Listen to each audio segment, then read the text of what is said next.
कर लेते हैं हनुमान मूवी की। तो सबसे पहली बात है कि साउथ इंडस्ट्री यानी कि टॉलीवुड की ये मूवी है और इसका बजट सिर्फ 30 करोड़ है। मूवी एक्चुअली 12 करोड़ में बनी थी और इसमें जो मेन लीड एक्टर है उनका नाम तेजा है, ठीक है। तो 12 करोड़ की मूवी है और साथ ही साथ में थोड़ा बहुत प्रमोशन करना, पोस्टर्स बनाना और कुछ-कुछ अदर जगह पे पैसे इन्वेस्ट करके टोटली ये 30 से 40 करोड़, बट अनाउंसमेंट सिर्फ 30 करोड़ की है, ठीक है। तो 30 करोड़ के अंदर ये मूवी बनी है, इसमें ढेर सारी चीज़ें आपको देखने को मिलेगी और जो लोग ये बहाना बनाते हैं, एक्टर एंड एक्ट्रेस या डायरेक्टर कहते हैं कि बहुत बड़ा बजट होगा तो ही अच्छी मूवी हम लोग आपके लिए लेकर के आ सकते हैं।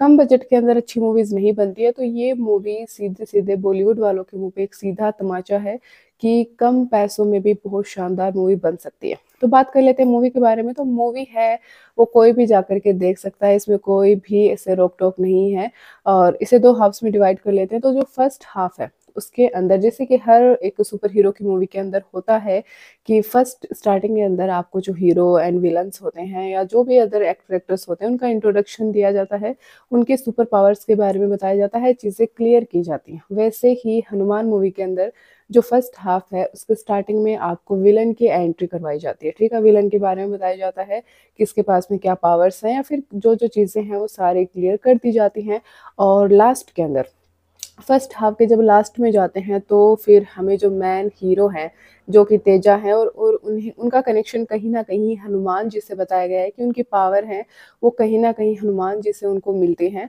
तो उनके बारे में यानी कि जो सुपर हीरो है, उनके बारे में भी पूरी डिटेल के साथ में चीज़ें फर्स्ट हाफ तक क्लियर कर दी जाएँगी एंड जो सेकंड हाफ आता है, उसके अंदर जो सुपर विलन होता है, वो सुपर हीरो को पकड़ना चाहता है।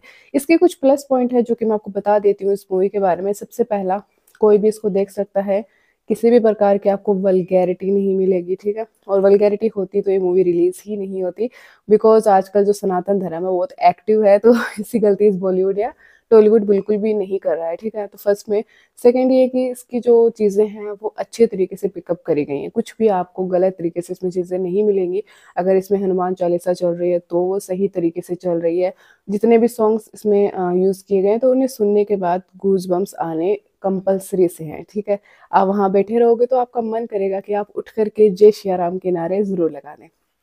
और अगर चीज़ों की बात करें तो इसका जो बजट है, वो बहुत सही है और लोगों को ये बताने के लिए कि कम बजट के अंदर अच्छी मूवीज़ बन सकती हैं कि नहीं बन सकती है, तो ये भी एक मुझे इसका प्लस पॉइंट लगता है। जहाँ पर प्लस पॉइंट्स की बात कर रहे हैं, तो वहाँ पर कुछ नेगेटिव पॉइंट्स की भी बात कर लेते हैं, ठीक है? नेगेटिव पॉइंट ये मुझे थोड़ा-सा ये लगा कि फालतू की लव स्टोरी डालने का कोई मतलब नहीं था, ठीक है? जब बिना लव स्टोरी की चीज़ें चल रही हैं, तो उनको वैसे चलाना चाहिए था, बट इसमें फालतू की लव स्टोरी भी डाली है। साथ ही साथ में जब जो विलन होता है, वो सुपर हीरो को पकड़ने के लिए आता है, तो उस वक़्त पे जो हीरो है, वो हीरोइन को लेकर के वादियों में गाने गाने के लिए चला जाता है, तो ये थोड़ा-सा मुझे एक अजीब-सा लगा है इसमें कि फालतू में डाला है, अगर ये नहीं डालते तो भी काफ़ी ज़्यादा सही रह सकता है। बाकी मूवी है उसका बजट है 30 करोड़ और बट ये 600 से 700 करोड़ या इससे भी ऊपर 100 करोड़ तक भी आसानी से कमा सकती है। मूवी बहुत शानदार है।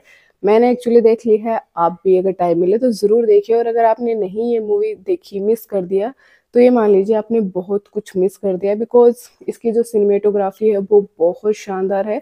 जब आपको रुद्रमणि का सीन दिखाएँगे समुद्र के अंदर मतलब हनुमान जी बैठे हुए हैं और जो वीएफएक्स यूज़ किए